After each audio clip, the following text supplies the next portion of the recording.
jëf sama gars yi di leen nuyu di leen ziar wax ji nag may wax Pape Djibril moo ko moom Pape Djibril Fall Pape Djibril Fall dafa am ñenn ñi ci askan wi jël seen carte jox la ko ndax am ci yow yaakaar ndax mere nguur gi fi ne gis ni politique bu bees ngay déglu rek moo tax ñu am yaakaar ci yow jox la seeni carte mu am benn booy dem laaj la benn question ne la waxal fan nga nekk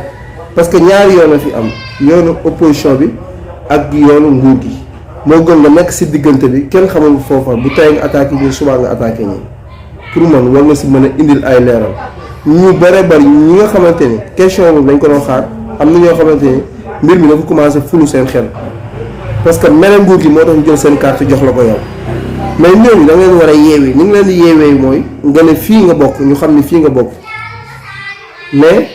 safoo suukar safoo xorom kenn xamul mbir mi lan lay nduroon léegi mais booy bi li mu la laaj il a plein droit mu laaj la ko bu fekkee moom dafa jël kàttam jox la ko tey yow war nga leeral booy boobu ak ñeneen ñi ay moromam